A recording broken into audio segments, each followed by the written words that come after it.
Hello everyone. आज के video का हमारा टॉपिक है टाइप्स ऑफ मेमोरी।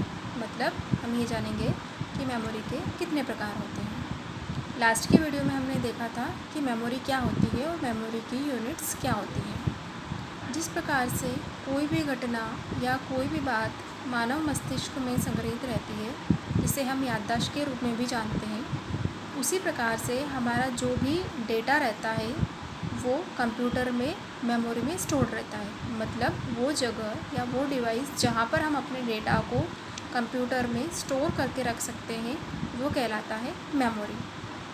हमने देखा कि कंप्यूटर जो है वो हमारी लैंग्वेज को नहीं समझता है, वो मशीन लैंग्वेज को समझता है। मतलब जिसे बाइनरी लैंग्वेज कहते हैं, जो कि 0 और 1 के फॉर्म में होती है, जहाँ पर 0 का मतलब होता है फॉल्स और 1 का मतलब होता है ट्रू। मेमोरी को विभिन्न प्रकार के सेल्स में डिवाइड किया जाता है। मतलब मेमोरी का जो स्पेस रहता है उसे अलग अलग सेल्स में डिवाइड किया जाता है और हर एक सेल का एक पर्टिकुलर एड्रेस होता है जिसे सेल एड्रेस भी कहा जाता है। तो बेसिकली मेमोरी को 2 टाइप्स में डिवाइड किया जाता है। पहला होता है प्राइमरी मेमोरी और दूसरा होता है सेकेंडरी मेमोरी। आज हम प्राइमरी मेमोरी के बारे में जानेंगे कि प्राइमरी मेमोरी क्या होती है। प्राइमरी मेमोरी को मेन मेमोरी अथवा मुख्य मेमोरी या इंटरनल मेमोरी अथवा टेम्पररी मेमोरी मतलब अस्थायी मेमोरी भी कहा जाता है। प्राइमरी मेमोरी जो होती है किसी भी कंप्यूटर की मुख्य मेमोरी होती है, क्योंकि इसे सीपीयू के द्वारा डायरेक्ट एक्सेस किया जा सकता है। और इसे अस्थायी मेमोरी इसीलिए कहते हैं क्योंकि इसमें हमारा जो भी डेटा रहता है वो अस्थायी रूप से मतलब टेम्पररी फॉर्म में स्टोर्ड रहता है। मतलब जब तक हम सिस्टम पे काम कर रहे हैं, जब तक हमारे सिस्टम में हमारे कंप्यूटर में पावर सप्लाई हो रही है, तब तक तो हमारा डेटा सिस्टम में स्टोर रहता है। लेकिन जैसे ही हम उसे पावर ऑफ करते हैं, मतलब कंप्यूटर में पावर पहुंचना बंद हो जाता है, उसी कंडीशन में तुरंत यह अपने संपूर्ण डेटा को नष्ट कर देती है, मतलब डिलीट कर देती है। इसके 2 टाइप्स होते हैं, रोम एंड रेम। रेम का फुल फॉर्म होता है रैंडम एक्सेस मेमोरी और रोम का फुल फॉर्म होता है रीड ओनली मेमोरी। रेम जो होती है वो वॉलेटाइल मेमोरी होती है। वॉलेटाइल मतलब परिवर्तनशील, मतलब इसमें कोई भी डेटा स्थायी, अब चूँकि ये प्राइमरी मेमोरी का भाग है इसलिए इसमें भी कोई भी डेटा हमारा स्थायी रूप से संग्रहित नहीं रहता है। जब तक इसमें पावर आ रहा है जब तक तो यह हमारे डेटा को स्टोर करके रखेगा, परंतु जैसे ही पावर ऑफ हो जाता है वैसे ही ये डेटा को इरेज कर देता है। रैम जो होती है वो हमारे कंप्यूटर को रन करने के लिए, हमें किसी भी एप्लीकेशन को यूज़ करने के लिए बहुत आवश्यक होती है, क्योंकि हमारे सिस्टम में कोई भी एप्लीकेशन या कोई भी डेटा जहाँ पर सेव रहता है, जिस जगह पर सुरक्षित रहता है, स्टोर रहता है, वहाँ से उठ के वो पहले रैम में आता है। जब भी हम किसी भी एप्लीकेशन को या किसी भी डेटा को हम अपने सिस्टम में एग्जीक्यूट करते हैं, एक्सेस करते हैं या ओपन करते हैं या उसका यूज़ करते हैं, तो वो जहाँ भी सुरक्षित रहता है, जहाँ भी वो स्टोर रहता है, वहाँ से उठ के पहले वो रैम में आता है। उसके बाद हम उसका यूज़ कर पाते हैं। जैसे कि हम देखते हैं कि हमारा कंप्यूटर हुआ या हमारा मोबाइल हुआ वो हैंग हो जाता है, तो वो किस तरीके से हैंग होता है कि जैसा कि अभी मैंने बताया कि हम किसी भी डेटा को जब यूज़ करते हैं तो वहाँ से उठ के वो पहले रैम में आता है।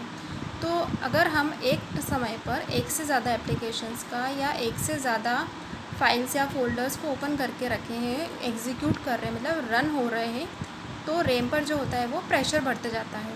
यदि हमारे सिस्टम में रैम की जो साइज़ है वो कम है, तो जैसे जैसे वो एप्लीकेशंस या वो जैसे जैसे डेटा रैम में आता जाएगा वैसे वैसे उसकी स्पेस भी कम होती जाएगी।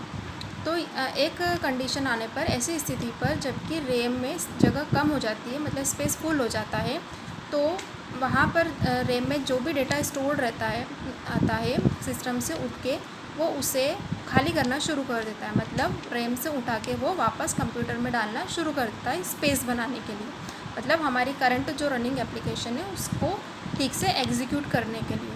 तो जब वो रैम से वापस डेटा अपने सिस्टम में भेजता है रैम, इस प्रोसेस में थोड़ा टाइम लगता है और तब फिर हमें उस कंडीशन में वेट करना पड़ता है, मतलब इंतज़ार करना पड़ता है, और उसी सिचुएशन को हम हैंग होना कहते हैं।